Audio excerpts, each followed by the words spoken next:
jatuh cinta tuh apa sih? Aku kayaknya nggak tahan jauh-jauh dari dia. Yuk bukan kita karena- pacaran. Tapi gue nggak mau nikah sama lo. Udah nikah aja. Ini yang bikin diamburadul. Pacaran itu harus jelas. Jadi semua pacaran harus ditujukan untuk menikah. Halo Papa Mama, senang bisa jumpa lagi di Bapau bahas problem anak ortu bersama Ibu Charlotte Priyatna. Di usia remaja, biasanya anak-anak mulai mengalami ketertarikan fisik dengan lawan jenis. Ya, dengan begitu dia mulai merasa ingin mengenal lebih jauh, terus kemudian berpacaran. Tapi sayangnya kadang beberapa anak tuh berpacaran dengan motivasi, aduh nih teman-teman gue nih, teman baik gue, kok udah mulai punya pacar ya, jangan sampai gue jadi jomblo terakhir nih di grup kayak gitu. Terus ada juga Misalnya weekend, aduh teman-teman pergi sama pacarnya, jadi aku jadi nggak ada teman weekend. enak kalau punya pacar, ada yang temenin nonton, ada yang traktir makan, bahkan ada juga yang jadi ajang persaingan. Misalnya gini, ada cewek yang cantik di sekolah nih, siapa yang bisa dapetin dia, keren, top deh abis gitu kan. Jadinya akhirnya nggak benar. Nah sebenarnya apa sih Bu, ini tujuan dari berpacaran? Iya, ini yang sebetulnya orang tua harus terlibat ketika anak-anaknya sudah mulai ABG tadi. Karena memang secara perkembangan dia akan tertarik dengan lawan jenis. Atau dia juga ngeliat kan teman-temannya ketika pertemanan di usia remaja itu beda dengan pertemanan di usia TK. Jadi waktu mereka di usia TK, laki, perempuan nggak ada bedanya. Semua teman. Tapi begitu mulai pra remaja, sudah mulai begini, ih kamu laki, ih kamu perempuan, beda dengan saya. Ya jaga jarak, kadang-kadang baris aja nggak mau tuh ya Bu, deket-deket gitu. Iya, duduk aja juga nggak mau. Pra remaja itu mulai usia berapa Bu? Cut Pra off-nya? remaja mulai kayaknya di kelas 4, kelas 5, kelas 6 ya. Fase transisi itu, usia 9, 10, 11, 12. Nah di usia-usia itu tuh mulai ngeh, kok kita beda ya. Kamu tuh perempuan, jadi nggak sama aku laki-laki. Atau ih cowok gitu. Jangan deket-deket. Sudah mulai berasa berbeda. Tapi ketika justru di dalam perbedaan itu jadi ada ketertarikan. Jadi udah muncul ya Bu di SD akhir ya? Iya, jadi sudah mulai, kok dia ganteng ya, kok cantik ya. Waktu TK cuman berasanya, oh kalau anak perempuan tuh pakai pita, anak perempuan tuh dikuncir, Iya. anak perempuan pakai rok. Oh kalau anak laki rambutnya pendek. Hanya engah di dalam perbedaan. Tetapi ya itu temanku juga. Jadi kalau dia peluk-pelukan dengan lawan jenis, anak-anak TK, ya nggak apa-apa. Dan nggak ada temennya bilang, ih pelukan, nggak apa-apa. Jadi maksudnya pelukan dengan anak perempuan, dengan pelukan anak laki, iya sama. Mereka itu sebagai teman. Tapi begitu kesadaran bahwa kamu laki, saya perempuan, saya laki, kamu perempuan, itu mulai ketika mereka masuk usia pra-remaja. Oke. Terus saat mereka berpacaran gitu, bagaimana cara orang tua menjelaskan bahwa berpacaran nih sebenarnya tujuannya apa nih? Iya, jadi tentu sebelum masuk kepada pacaran kan mulai dengan tertarik, dengan lawan jenis. Kemudian merasa kagum. Kamu cantik, kamu ganteng, ih dia pinter deh. Ya, kekaguman itu membuat dia tertarik. Nah, waktu dia tertarik, itulah yang disebut biasanya fase awal jatuh cinta. Ya, jadi kepengen deket, kagum, nempel-nempel, mulai ngelirik, Tapi mulai itu memperhatikan. belum jatuh cinta ya Bu ya? Mulai kangen ya, pengen ketemu Pengen terus. ketemu. Iya. Sebetulnya fase jatuh cinta itu ya pasti awalnya dengan ketertarikan. Iya. Jadi sampai kepada rasa tentu ingin memiliki. Memiliki dan dimiliki dong. Iya kan? Kan rasanya jatuh cinta tuh apa sih? Kan bukan sejuta rasanya itu saja. Ya. Iya. Jadi ada rasa kangen, kepingin juga dong dia menjadi milikku, ya. Nah, pacar itu seperti label gitu Bu. Iya, definisi itu bergeser ya. Sekarang ini kan pacar itu sebetulnya ada yang just dating, ya cuman ngedate, ya udah, yang penting kan jalan bareng, makan bareng, nonton bareng, itu pacaran. Tapi sebetulnya kalau kita mau ngomong pacaran dari sudut pandang sisi Alkitab, ya pacaran itu harus dilihat sebagai courtship. Courtship itu penjajakan. Jadi untuk menuju kepada yang namanya pernikahan. Harus ya Bu? Harus. Jadi bukan cuma ngedate. Iya, jadi saya nggak bisa begini loh. Pacaran aja, nanti mah lihat aja ya jadi apa enggak.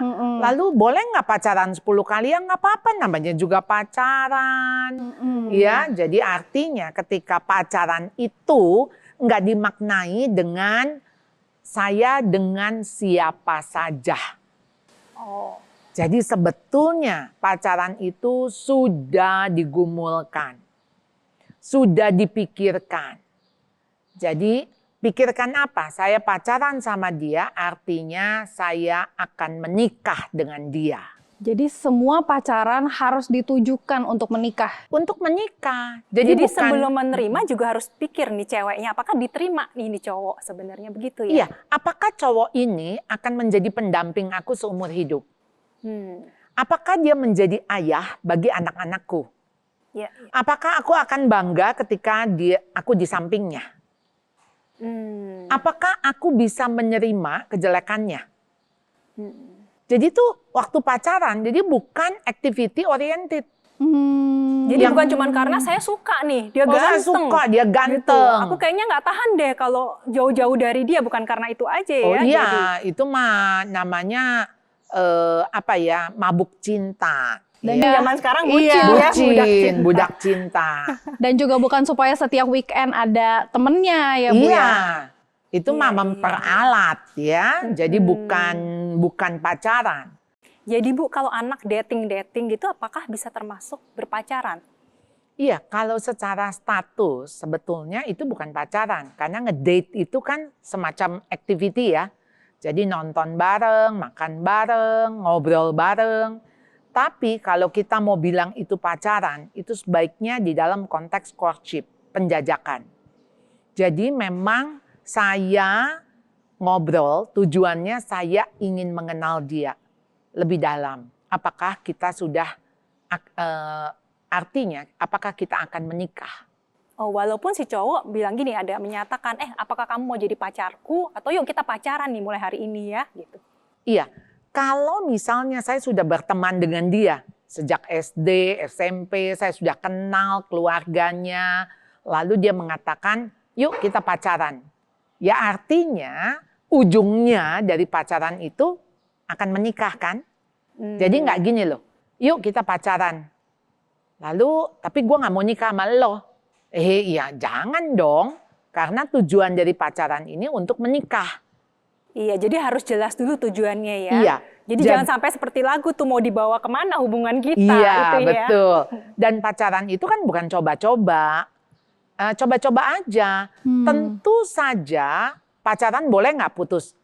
Ya justru lebih baik putus waktu pacaran daripada cerai waktu menikah. Ya. Tetapi pacaran itu harus jelas. Tujuannya adalah untuk mau menikah. Ya. Intinya itu ya Bu, yang orang tua harus bagikan ke anak. Iya, jadi kamu juga nggak sembarangan. Artinya ya udah pacaran dulu aja, nanti lihat aja dibawa kemana, ya. Apakah cocok? Ya udah kamu pacaran dulu. Menurut saya itu gambling, ya. Jadi sesuatu yang nggak jelas, apalagi baru kenalnya kemarin, kemudian seminggu kemudian status pacaran. Gue pacaran nih sama si ini. Ya, dalam seminggu mungkin nggak kita mengenal, ya, karena kan siapa tahu ya banyak hal yang setelah kita kenal dalam kita akan terkejut. Ternyata begini, ternyata begitu. Jangan sampai di dalam pernikahan kita baru terkejut. Ya ampun, ternyata begini, ternyata begitu. Nah, sebaiknya tentu kita mengenal dia lebih dulu. Ya, walaupun mengenal itu kan nggak sampai bisa dalam ya, tapi paling enggak secara luar kita tahu tuh keluarganya, kebiasaannya, sifat-sifatnya. Baru nanti di dalam pacaran itu lebih dalam lagi. Ketika menangani konflik, soal value, nilai-nilai apa yang dia miliki, soal bagaimana dia menanggapi sesuatu ketika berada di dalam tekanan. Ya. Iya. Iya. Biasanya sifat aslinya soalnya keluar ya Bu ya? Keluar. Jadi lebih baik begini, waktu pacaran itu kita cari jeleknya dia. Kan bagus-bagusnya tuh udah kita dapat waktu kita berteman. Ya, bisa waktu kita berteman itu kan masih kelihatan luarnya. Iya. Jadi masih kelihatan bagus-bagusnya deh gitu loh. Ya. Bahkan ada yang bilang dulu ya, kalau kamu sebelum berkonflik besar dan belum bisa menang ini jangan kamu menikah. Ada yang pernah bilang begitu. Iya. Jadi yang artinya sih sebetulnya waktu kamu menikah kamu akan menghadapi hidup yang real. Jadi waktu kamu menikah, kamu akan menghadapi kesulitan, tantangan ya. Misalnya PHK, nggak ada pekerjaan, anak cacat, atau anak sakit, atau masalah-masalah besar lainnya, gelombang-gelombang badai. Nah waktu pacaran itu kan biasanya kan semuanya manis, seneng-seneng, yuk kita nonton, kita makan, kita jalan-jalan. Itu kan semua kehidupan yang bukan real. Iya. Jadi makanya harus dipersiapkan sejak pacaran ya Bu? Iya, sebetulnya semacam kayak latihannya gitu ya. Pacaran itu fase latihan waktu kamu menikah. Tapi latihannya tentu di dalam arti kehidupan. Iya, berarti harus ada keterbukaan saat pacaran ya. Yes. Sehingga kita bisa benar-benar mengenalnya itu nggak ada yang ditutup-tutupi. Iya, Seperti itu ya. termasuk pengalaman-pengalaman masa lalu, hal-hal yang pahit, hal-hal yang bahkan misalnya saya tuh pernah trauma loh.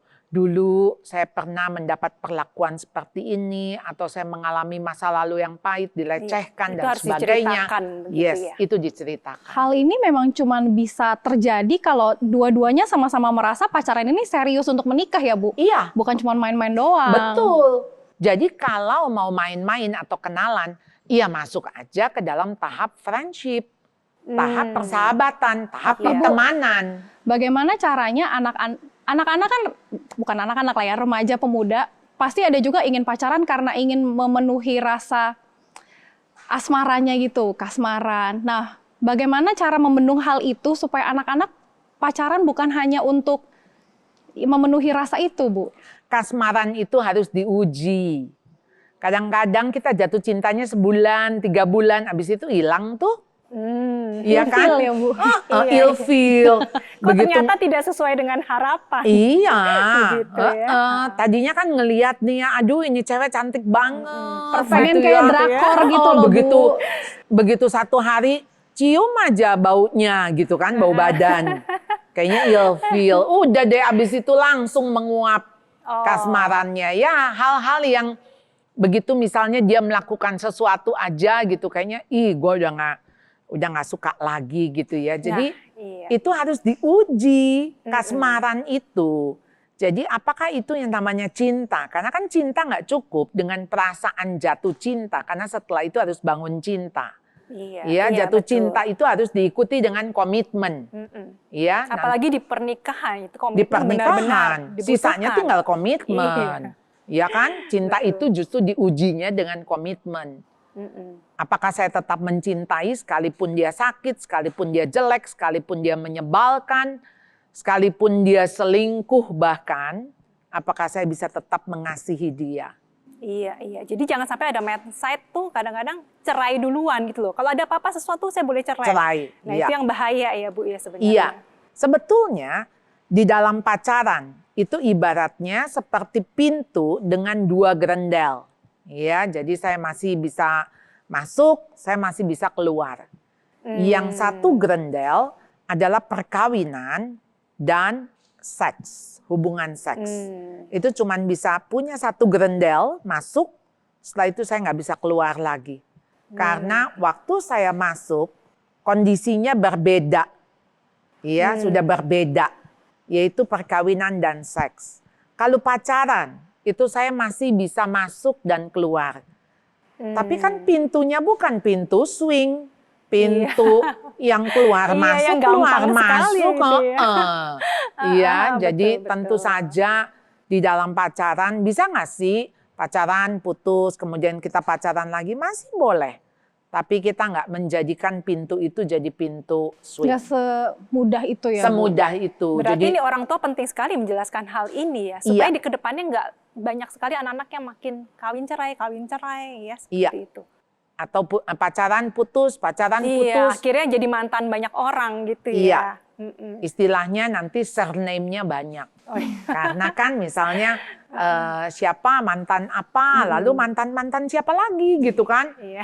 Bisa mantan A, mantan B, mantan C gitu. Itu yang disebut surname. Iya. Nanti surname-nya banyak. Nah Bu, ini kalau bicara soal waktu yang ideal untuk berpacaran itu berapa lama sih? Karena ada orang yang baru 3 bulan udah menikah. Tapi ada juga yang dari SMP pacaran, dia bisa loh sampai pernikahan gitu ya. Tapi banyak yang juga 3-4 tahun putus begitu. Sebenarnya idealnya tuh berapa lama kita, ini kita bisa mengenal dan rasanya tuh aman gitu untuk memasuki pernikahan. Makanya waktu masa pacaran kan harus melalui tahap friendship tadi. Yang artinya kita sudah kenal. Iya, jadi bukannya wah siapa dia sehingga bisa tertipu istilahnya kan. Ya, kita kenal keluarganya, kita kenal kebiasaannya. Nah, setelah itu masa penjajakan menurut saya minimal 2 tahun. Penjajakan ya. Berarti pacaran ya, Bu ya? Iya, yang artinya kalau definisi kita pacaran ya 2 tahun sehingga tuh mantep lah ya. Memang pacaran yang untuk menuju pernikahan. Pernikahan, karena ya mempersiapkan pernikahan aja 1 tahun gitu kan. Iya. Persiapan tempat, acara dan sebagainya. Jadi bukan lalu kan masuk kepada kelas pranikah gitu kan. Nah itu aja udah siap-siap pacaran tuh udah 1 tahun. Jadi paling enggak kan masa penjajakannya tinggal minimal 1 tahun kan. Dengan catatan sebelumnya juga udah berteman, udah berteman, udah ya, Bu? kenal, udah tahu begitu. Kalau misalnya ini anak cewek udah serius nih berpacaran untuk menikah, tapi ternyata pacar yang cowok nih nggak ada keseriusan gitu Bu, jadi nggak jelas gitu arahnya kemana, itu gimana? Iya, karena tujuan daripada pacaran adalah menikah, jika belum siap, nggak apa-apa, mereka mundur aja lagi masuk ke dalam fase pertemanan. Jadi waktu di dalam pertemanan itu masing-masing bebas. Bebas dong, saya mau jalan dengan siapa aja kan. Karena kan si cowok udah mengatakan ya saya juga bingung mau kayaknya belum ya, belum siap lah, entah belum srek lah, belum apa. Nah jangan sampai karena udah pacaran sekian lama, malu, paksain deh, udah nikah aja. Nah ini yang bikin waktu pernikahan atau perkawinan itu menjadi amburadul. Ya, karena begitu menikah, efek berikutnya kan punya anak, ya. Sedangkan ketidaksiapan itu sebetulnya sudah dimulai dari fase pacaran. Jadi ada unsur keterpaksaan dari salah satu. Iya, atau misalnya karena sudah lama, ya. Oh ya, karena tuntutan dari keluarga tuntutan ya. keluarga, ya udahlah kawinin aja, kan ada istilah kawinin aja. Orang tua juga kadang-kadang rasanya goalnya pengennya anaknya cepat menikah gitu ya Bu? Iya, betul. Nah itu, makanya pernikahan nggak boleh diuber-uber. Ya, udah lama nih pacaran, udah nikah aja. Tetap kesiapan untuk memasuki fase pernikahan itu sangat dibutuhkan. Dari kedua belah pihak. Jadi mumpung pacaran tentu saja bisa putus. Dan boleh putus, boleh berhenti, boleh mundur. Ya, jadi tidak harus masuk kepada pernikahan. Oke, kalau boleh dirangkum nih Bu, jadi apa tips-tips untuk orang tua nih? Tips orang tua untuk mengatakan begini, menikah dulu ya, nggak harus menikah, karena menikah adalah panggilan. Ya, kamu dipanggil untuk menikah atau tidak menikah. Jadi status punya pacar itu nggak usah harus diuber. Itu bukan jadi bagian dari identitas. Jadi anak-anak itu harus diperkuat identitasnya lebih dulu. Saya tidak menikah, nggak apa-apa. Nggak harus menikah. Sehingga nggak cari itu yang namanya, kamu belum pacaran ya? Cari dong pacar. Paling nggak gengsi dong kalau nggak punya pacar. Kok statusnya jomblo sih? Nah, harus diperkuat identitas anak itu. Jadi saya nggak pacaran pun nggak apa-apa. Nggak menikah pun nggak apa-apa. Tapi kalau saya pacaran, saya tahu tujuan saya pacaran, ujungnya adalah menikah. Dan menikah dengan siapa, itu menentukan identitas saya. Karena saya akan menjadi istrinya siapa. Saya akan menjadi suaminya siapa. Peran-peran itu yang mendorong anak untuk mengerti apa yang akan dilakukan di masa depannya. Sehingga saya bukan, aduh saya mau menikah dengan orang kaya, nanti kan enak. Saya itu jadi orang kaya juga. Ada yang pernah mengatakan, udahlah pokoknya yang penting saya nggak lulus dokter juga nggak apa-apa. Yang penting nanti saya menyandang istri dokter. Loh, jadi yang kamu mau istri dokternya. Kamu nggak tahu tuh peranmu sebagai istri dokter itu apa. Iya. Kamu harus rela ditinggal-tinggal, begitu kan? Kamu harus rela dia memperhatikan pasien-pasiennya. Jadi kepada peran dia. Nah itu yang harus dijelaskan kepada anak. Ya, jadi bukan mau jadi apa? Istri pilot. Ya kan kaya loh. Loh, kamu tahu nggak sih efek daripada istri pilot? Yang artinya pilot ini harus banyak terbang, lalu Betul, kemudian punya resikonya juga resiko, ada. begitu ya. Jadi bukan sekedar gengsi, keren dan sebagainya. Jadi identitas, peran, lalu kemudian dampingi anak ketika dia ada di dalam fase pergaulan. Karena di dalam pergaulan itu, di situ dia ketemu pacar. Iya kan? Iya betul. Nah, jadi waktu nanti dia bergaul, dia berteman, itu menjadi awal daripada dia berpacaran. Dan pacaran menjadi awal daripada pernikahan. Itu yang harus didampingi oleh orang tua. Papa Mama, kalau merasa program Mbak Po ini bermanfaat, jangan lupa like, subscribe, dan share. Tetap saksikan episode-episode Mbak Po selanjutnya di berkathidup.net.